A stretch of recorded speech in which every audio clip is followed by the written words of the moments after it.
Muy buenos días y bienvenidos a la conferencia de prensa de las Américas aquí en el AGM de IATA este año en Rio de Janeiro. And yes, welcome everyone to the sort of our home briefing, the Americas briefing on home turf this year. First time in 27 years that we're actually back in South America. And with no further ado, I'll hand over to Peter Cerda, who of course I think many of you know, will take you through the presentation, and we'll have time for Q&A at the end, and we'll sort of manage in Portuguese, English, and Spanish. I know for those who want Portuguese translation, there are headsets available in case you need them. And I think with that, Peter, I'll hand over to you. Thank you. Thank you very much, Marcus.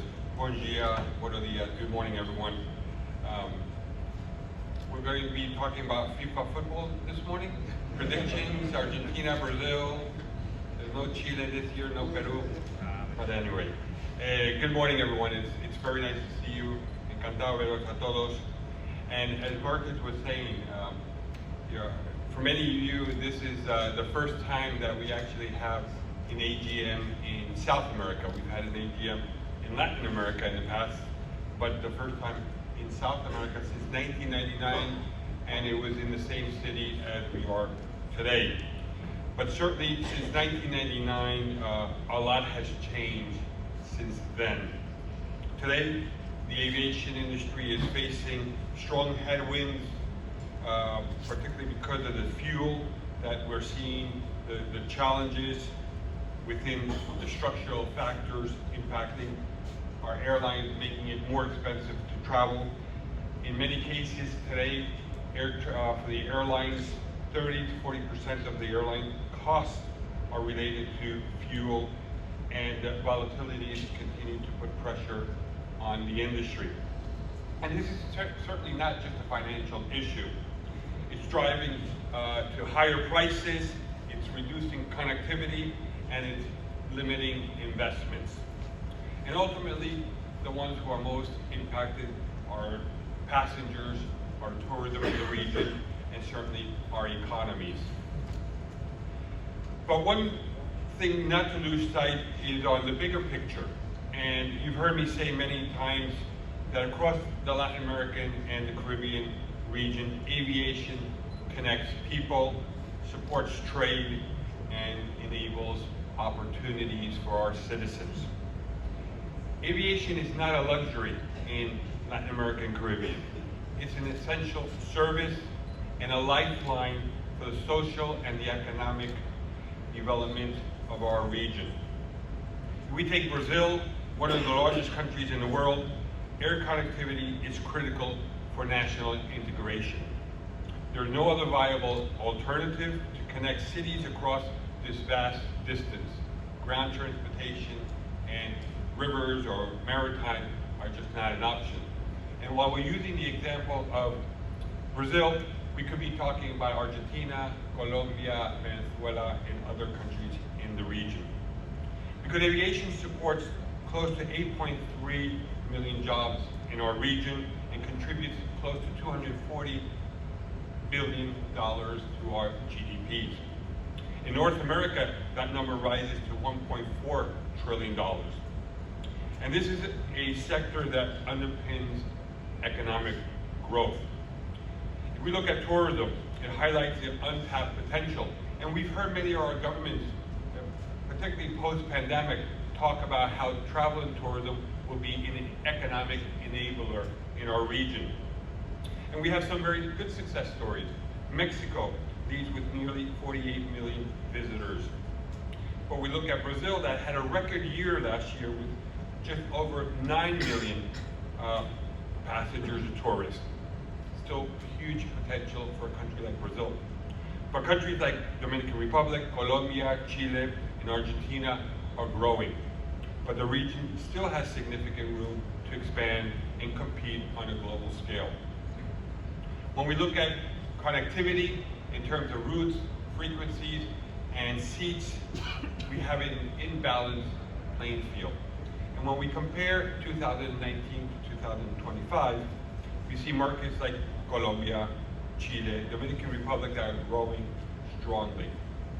But countries like Brazil, Mexico, and Argentina are still below 2019 records. So while in 2023, 2024, 2025, we see year-over-year improvement, we are still not meeting our ultimate target to exceed numbers that we had back in 2019. So the message is very clear. Policy and market conditions do matter if we want to stimulate travel and tourism in our region. Our region, the Americas, has extraordinary assets, but unlocking them requires stronger coordination between governments and our industry. I will say there are encouraging signs. And when we begin to see how our map, our connectivity map is moving, airlines from Europe, Canada, and China are increasing service to our region. When we look at markets like Argentina, El Salvador, and Guyana, they're growing, and we see markets beginning to open to the connectivity that did not exist. And as I mentioned at the beginning, this is World Cup year.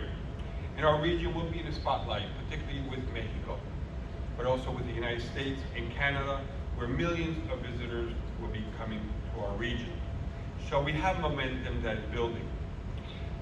But again, as you've heard me say in many aviation days and when we've met in many other times, the real game changer for our region will be intra-regional connectivity. For years, it's lagged, but now we're seeing airlines expanding into secondary and tertiary cities. Between 2016 and today, capacity has grown, adding 34 million additional seats. And this has been supported by new aircraft that make these routes more viable. And this is a clear sign of confidence and a major opportunity to drive economic growth and tourism across the region. But as you know, when you speak to me, I like to speak about the challenges and the opportunities. And this is nothing new. High taxes, infrastructure constraints, and complex regulations continue to limit our growth in the region. Taxes and charges account for nearly 29% of the total ticket prices in Latin America and Caribbean, compared to 15% in North America. And while we all may be big football fans and we want our countries to be leaders, we certainly don't want to be a leader in the cost of taxes and charges. And unfortunately, in Latin America, that's what we are on a global scale. And our message to governments throughout the region is very clear. No new taxes. And because it directly impacts the affordability to our passengers, something that we hear many of our lawmakers talk about how expensive it is to travel in Latin America. And as I just recently told ministers of tourism in Asunción, Paraguay last week during the UN Tourism, and when they asked for greater connectivity, the first thing I told those ministers, well, talk to your colleagues in the ministries of finance, the ministries of health, the ministries of environment, to ensure that they do not implement regulations or policies or incentivize with higher taxes, because they're the ones who are actually killing the opportunities to grow in travel and tourism. When we look at a few examples, here in Brazil, the proposed VAT will increase the taxes to about 26.5%. And this will have a major impact in Brazil, but also around the entire region because of the near size of the country. We're expecting, if this proposal or the EVA goes into effect,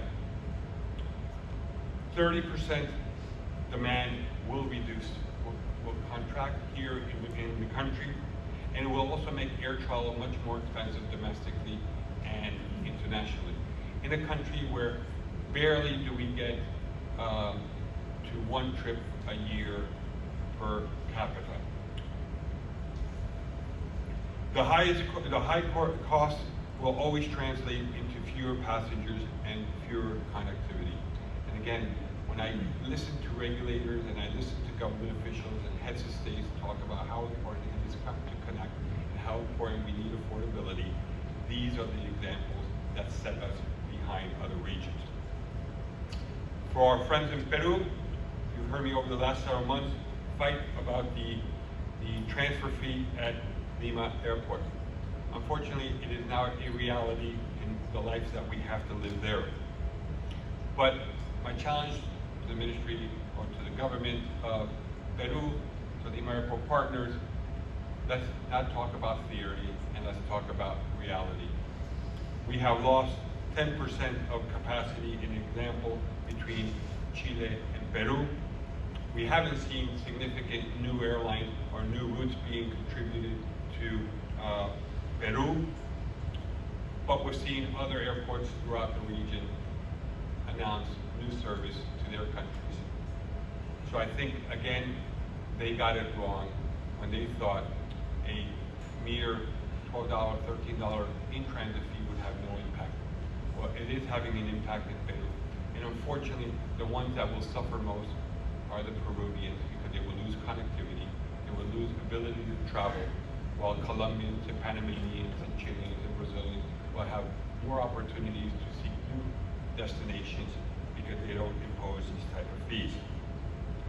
Argentina is another example that has made significant progress, opening its market in recent years with a government, with President Milei leading many of the policies to bring market competition into the country. Unfortunately, the recent navigation security fees are quite concerning, making that airspace the most expensive airspace to fly over in Latin America. And the decision to increase fees is not an issue that we take lightly, because we understand that infrastructure does come with a cost. But when decisions are made unilaterally and without any sort of consultation, it risks reducing competitiveness, particularly in a country that wants to have more air travel, more airlines fly to its country. I will say there's also positive stories, and I think we need to use those positive stories as best practices in terms of how we engage those countries that are not doing it right. Paraguay recently eliminated a 6% ticket fee. Barbados reduced its intra-Caribbean travel. And these policies make travel more accessible and stimulate demand. And when you have good leadership in government with good policies, the results are going to be positive in the short to mid-term. In terms of regulations, when we look at regulations across the region, we have over 150 proposals of law, which include fare caps in Colombia, passenger mandates in Peru, and baggage discussions in Chile and Brazil. And while these may be well-intended policy that legislators try to do to win the vote, ultimately it's hurting connectivity, it's hurting opportunities for travel, and it's making air travel much more costly. Policies need to be balanced and sustainable if we are going to be successful. Brazil remains the most litigated aviation market in the world, and you've heard me say this many times. The majority of all global aviation lawsuits are concentrated here, which adds significant cost to a ticket. And when you look at the numbers, for every 227 passengers, that's basically one flight, you have one lawsuit. And when you go to the largest aviation market in the world, it's every 1.2 million passengers. Again, in a country that barely generates 9 million tourists and just over 100 million passenger trips per year, this is an example how aviation is cannot progress more favorable in a country like Brazil, like I said before, how it's desperately needed because of these type of laws. We are seeing some positive steps in Brazil, however, an act revision of Resolution 400, and also action by the Supreme Court of harmonizing ruling. These steps are important, but they are at turtle speed, and we need to go at lightning speed if we want to make significant changes here in Brazil. Infrastructure remains a constraint in our region, a good problem to have because it shows that connectivity, air travel, and more flights are coming to the region. However, over half of the flights that operate into congested airports, like Sao Paulo, Mexico, Bogota, Lima, Cancun, Miami, to name a few. And we need more investment, like in places like Argentina or El Salvador, where new terminals and better infrastructure is being put in place. And this is another lesson learned. Governments, with the airport, and the industry, we need to work better to plan for the next 30 to 40 years, and not plan for 4 to 5 years. Because we have seen in Bogota, we have seen in Santiago, we have seen in many other airports in the region, the moment you open the terminal, we see the terminal in a short term, almost at peak. For this reason, slot management is going to be critical in our region for the short term until we have the right infrastructure. And we have to adhere to global standards under the World Slot Guidelines in an important way. In a region like Latin America, I know Latinos, we like to invent what is already invented. And what I encourage our Latino governments to do, let's not invent, let's just copy. Copy. In school, we could get in trouble. But in today's, let's use the best practices that are used in places like Singapore, or in Hong Kong, or in Dubai, where infrastructure is also limited. Let's use the best practices. And we're encouraged to see that Mexico is aligning to those global practices, and we hope to have that implemented by year end. Colombia is reinforcing its commitment to implementing the 80-20 monitoring at El Dorado, something that we hope will take an aggressive stance moving forward. Because predictability and efficiency is core for airlines to be able to sustain an efficient operation throughout the region. And lastly, we're closely monitoring what's happening in the United States, particularly ahead of the World Cup. Any reduction in border processing in airports such as Newark, which handles close to 100,000 international flights a year, would have serious consequences. It will disrupt passenger flows, increase costs, and impact trade and tourism. So we're asking the U.S. government to work, and we are making ourselves available to support any remedies to make sure that aviation continues to remain predictable and reliable. Shifting to cargo, another major opportunity in our region. Countries like Brazil, Colombia, Ecuador, Chile, Peru, and Mexico are expanding exports from perishable to high-value goods. Cargo is critical for the global supply chain and very important in our region. And you've heard me say many times, in terms of COVID, how we would have had more millions of people died if we wouldn't have been for air transportation, flying all the vaccines all around the region. Without aviation, that wouldn't have been a possibility. Sustainability is also a priority for the region. And in the future, we strongly believe that the Americas will produce, or could possibly produce, half of the global South in the future. But for today, production, especially in our region, remains very limited. And we need governments, especially throughout the region, to support the scale production, to implement the right policies, and to make sure that we are able to generate and stimulate investments from the private sector. And we need to support to scale production, but we cannot accept policies that will simply increase cost. And this is something that we are beginning to see in many parts of the region, the green taxes, which unfortunately don't even go back into the environment and usually go into the government coffers. And in Brazil, where we see possible mandates for SAF, that is also something of a goal that will be unachievable in the short term. So you don't decarbonize aviation by making it unaffordable. And in ending, demand is one of the biggest opportunities that we have, and you've seen this trips per capita many times. Unfortunately, in Latin America, where we have made some significant strides, and when you look at it, 2015 to 2025, progress has been made.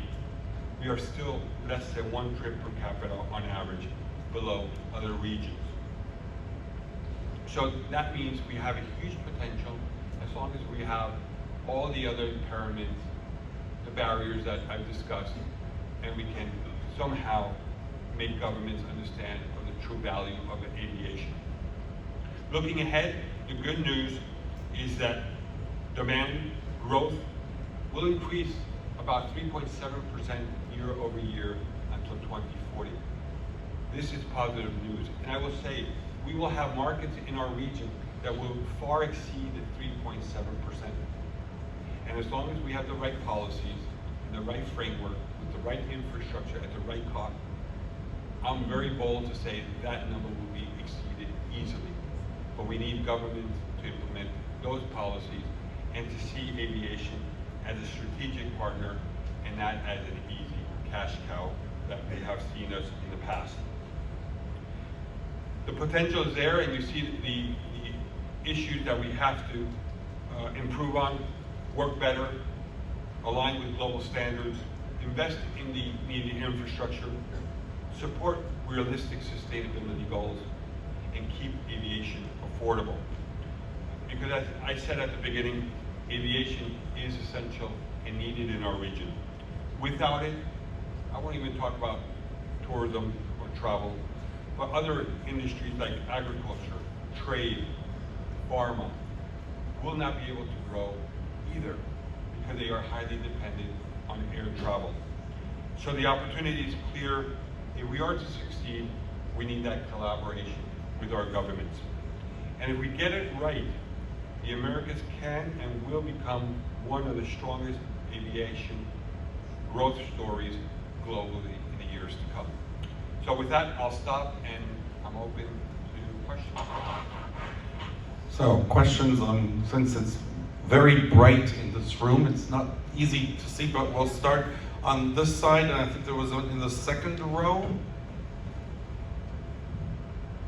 Hi, it's Christian Favre from Valor Econômico. I was wondering to hear your thoughts about the EVA and the current scenario that they are discussing to change the taxes here in Brazil. Those numbers that you share with us, like 30% increase in ticket prices if the tax is approved, it's kind of basically the same that you presented to us last year. And I was wondering, how do you see, how did the topic evolve since then? Do you see that in the past year, the sector was kind of capable of having more conversations with the government regarding the topic? And how do you see that really, the interaction with the government in Brazil? Thank you. We certainly have seen more conversation, and I will say from an IATA, AGM, ALTA standpoint, the industry, even the same airline, it is a top of mind priority for the industry to find some sort of solution with the Brazilian government. Because with the current proposal or implementation of the increase, it will be very difficult for the industry to sustain reliable growth in the short term. So I will say ANAC has been a very reliable partner of ours. From a regulatory standpoint, they are helping to try to make the government understand the importance.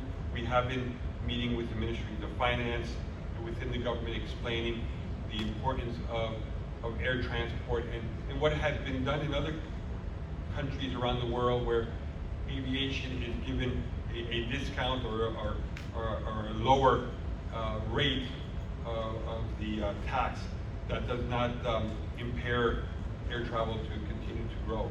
Because it will only be air travel, tourism will be impacted. We'll also see an impact on the transportation of cargo, because if the market reduces, you'll have less flight, less belly. So ultimately, other industries will also be impacted because those goods will not be able to be shipped as easily as possible. In a country, as you know, being Brazilian, where this year we had a record over 100 million domestic passengers traveling. Unfortunately, we will go back under 90 because of the high cost to travel. It just will not be affordable. So we need the government to understand the importance. I will say the airline community is very active. Many of the international airlines are using the diplomatic path to hopefully encourage the Brazilian government to look at alternatives. So we are seeing other governments around the world speaking to the Brazilian government to ensure that connectivity can sustain. and also that the bilateral agreements are also not broken because of this increase in the fees. Okay, let's stay on this side. I think the front row had a question, or no? Yes, Katiuska. En América Latina precisaban la carga tan alta que hay de impuestos y hay países que se ven muy tentados todo el tiempo a querer imponerlos. ¿Qué llamado están haciendo ustedes específicamente a los gobiernos y cómo reducir esos impuestos? Por ejemplo, en Centroamérica hay legislaciones que quieren que los vuelos sean locales para que se reduzcan los precios. ¿Qué iniciativas está haciendo IATA? Bueno, en Centroamérica tenemos una oportunidad porque sí hay, incluso la ley ya está aprobada para incentivar lo que llaman el viaje interregional entre los países centroamericanos, y hay un acuerdo ya en vigor. Lo que estamos aquí intentando es dar razonamiento a la importancia que tiene el transporte aéreo en nuestra región. Si miramos Brasil, Argentina, Colombia, la mayoría de nuestros países, un gran porcentaje de nuestros viajeros todavía van por autobús. Es el modo de transporte más importante que hay. En viajes que se extienden a 8 a 16 horas, que por vía aérea serían 2 a 3 horas. ¿Por qué? Porque el nivel de impuestos que se impone en el transporte aéreo es sumamente alto, es 29%. En cambio, el transporte terrestre, los autobuses, reciben incentivos, no tienen el mismo tipo de impuestos que el transporte aéreo, y tenemos un desnivel en lo que es la competencia en el modo de transporte de nuestra región, que también es algo que estamos pidiendo que se cambie. Hemos visto gobiernos que, como Barbados, como Guyana, como otros, que están reduciendo los impuestos porque entienden que es una manera para incentivar la conectividad. Cuanto más baja esos impuestos y costes, hay mayor probabilidad que se crea mayor posibilidad de conectividad. Y eso lo vimos en Ecuador hace varios años, o en ciudades como Cartagena, que bajaron sus impuestos y vimos un crecimiento muy dramático en muy poco tiempo. Y es lo que estamos pidiendo en los gobiernos de los otros países a raíz de ello. Estamos trabajando con organizaciones como Human Tourism, como WTTC, los mismos bancos de apoyo, para que también nos apoye en validar la importancia que tiene el transporte aéreo, pero es necesario no tener los impuestos. Do you want to just do a very quick summary Yeah. of that in English? I mean, just, So the question was about taxes. It continues to be the number one concern that we have, or impediment that we have in the region, in terms of really creating a public transportation for air travel. As you've heard me say many times, while you have on a commercial standpoint airlines competing against airlines, really our industry is competing against the buses. When you look at Argentina, Colombia, Brazil, these are countries that barely have, don't even reach one trip per capita per year. And the vast majority of the population is still traveling by bus on trips that usually are between 3 and 18 hours, whereas by air, those travels would be within 2 or 3 hours. And when you look at the basic airfare, just the airfare, compared to the bus, it's practically the same. The industry has done a significant job to reduce the cost to travel. The challenge is all the added costs are put on air travel, which are not put on ground transportation. So we need our governments to shift their mindset that aviation is not a mode of transportation for the rich, that air transportation is not a cash cow, and that they clearly understand that air transportation is an essential mode of movement of people and goods in our region. okay, I think in the back row we had the first question in the middle, and then we'll move further front, and then we'll go that side. Hola Peter, ¿cómo estás? Julieta Rumi de La Nación de Argentina. Vos hablabas recién de la tasa de navegación aérea que se aumentó recientemente en el país y eso hace que seamos el espacio aéreo más costoso. No sé si siguió la conversación con el gobierno por este motivo o si quedó, digamos, en ese aumento. Y por otro lado, consultarte cómo ves la situación de Flybondi, que bueno, que está operando solo con un avión. Bueno, la primera más fácil que la segunda. La primera es, inicialmente sí tuvimos reuniones con EANA y con ANAC, con la subsecretaría, que lo que ellos nos confirmaron es que no habría ningún tipo de aumento sin un proceso de consultoría con la industria. Y eso lo puedo confirmar que fue en un lunes y en un miércoles se implementó el aumento de tarifas sin ningún tipo de aclaración a raíz porque se estaba realizando. Tengo que recordar que este es el segundo aumento en 2 años. Hace 2 años tuvimos un aumento del 18%, también sin una consultoría.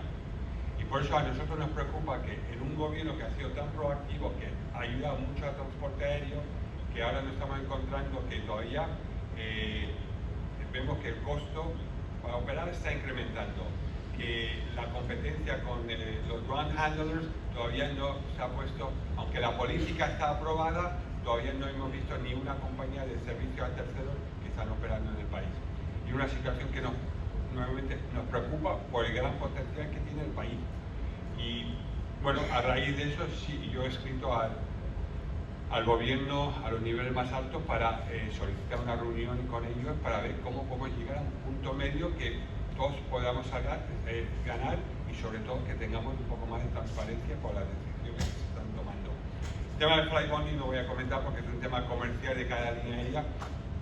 Es una situación delicada para toda la industria por los costos que estamos sufriendo, sobre todo por el tema del combustible, pero bueno, es una situación preocupante porque nunca queremos ver a las líneas aéreas en situaciones difíciles. I'll say in English very quickly. The question was about the air navigation service increases in Argentina. I will say it is a concerning issue because the costs in Argentina have continued to increase. We saw an 18% increase 2 years ago, now it's a 15% increase.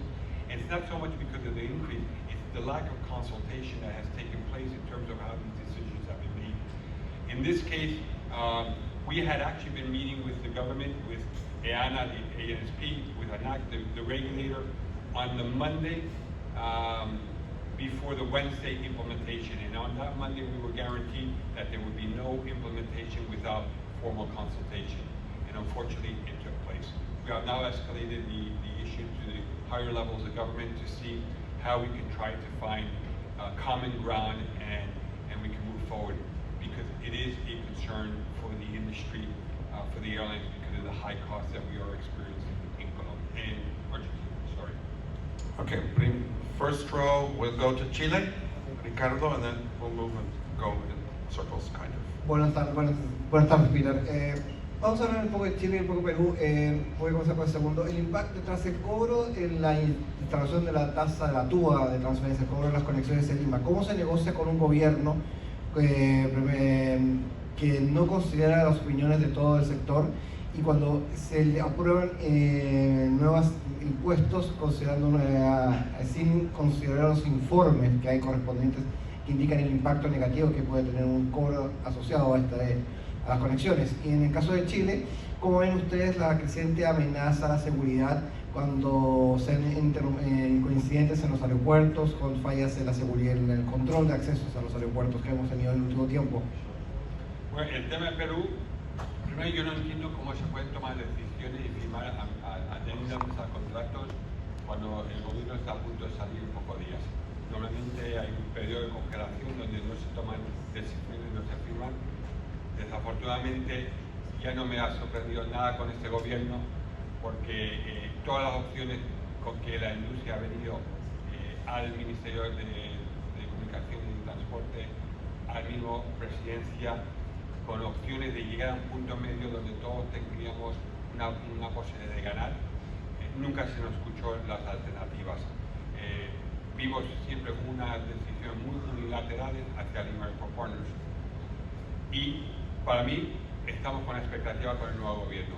Este gobierno, para nosotros, sabemos lo que teníamos, trabajamos en buena fe para llegar a una resolución que beneficiaría al American Partners, al gobierno, a la industria y sobre todo al consumidor.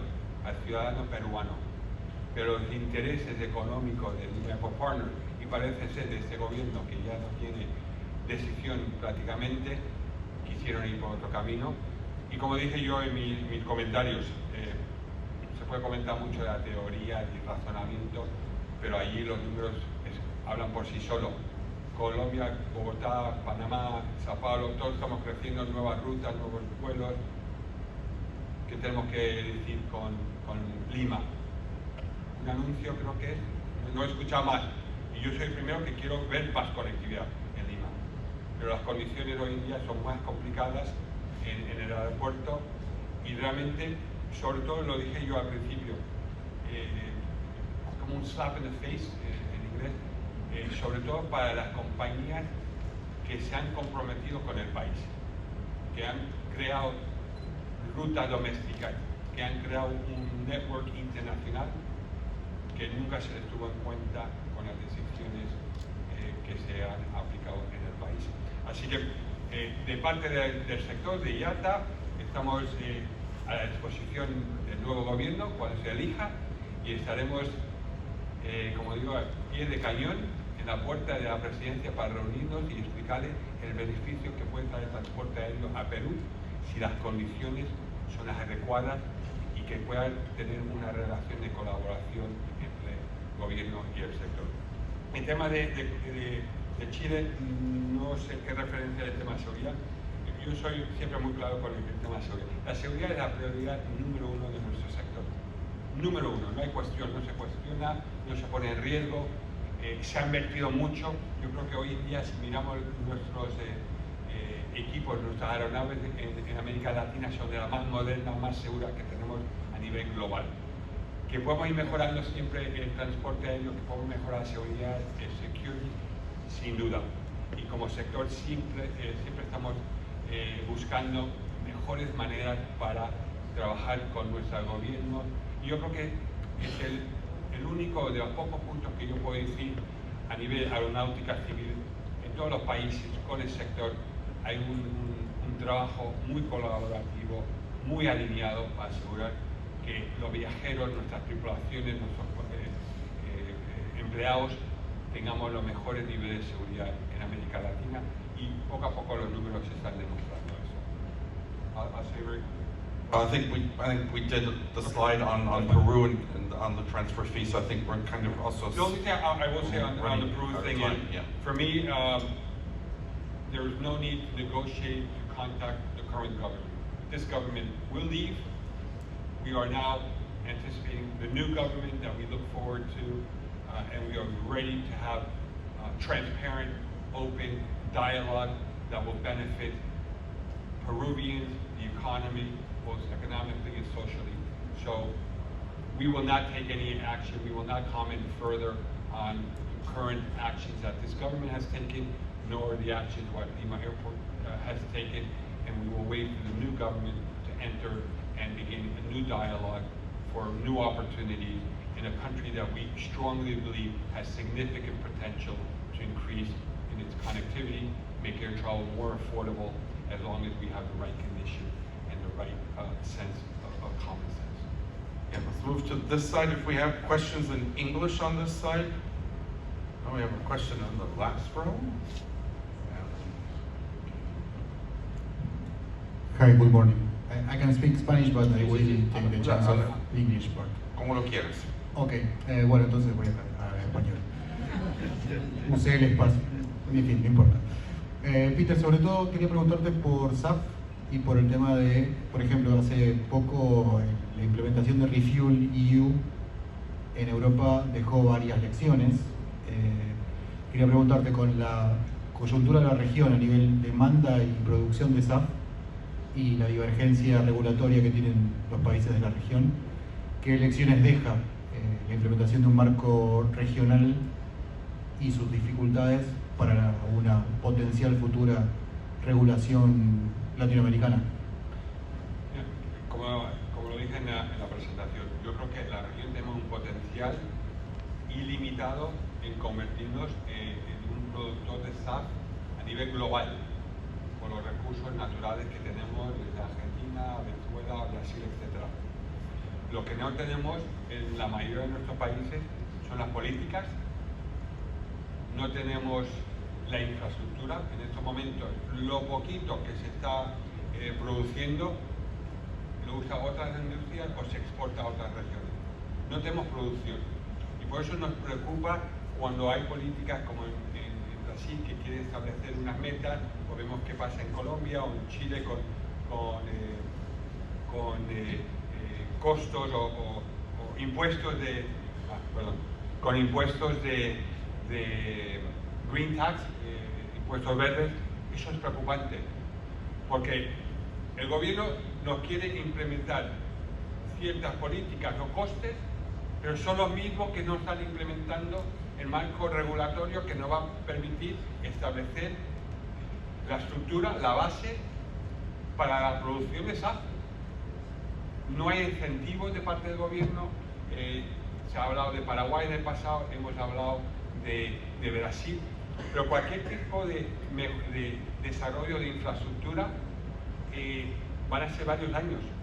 Y para tener la escala de producción, estamos hablando de todavía más tiempo. Así que sí nos preocupa de las políticas locales, regionales, nos preocupa de las políticas que se están llevando a cabo en Europa, que nos pueden impactar de una manera bastante severa. Okay, bueno, okay, so we'll do one more question from each part, and then I know we're the lucky ones because we have lunch after this, and I think Peter has more time for a few one-on-ones after this. So on this side, I think we have a question from Venezuela. Okay. Siempre nos dan tan poco tiempo, ¿no? Aquí me dice time is up, pero...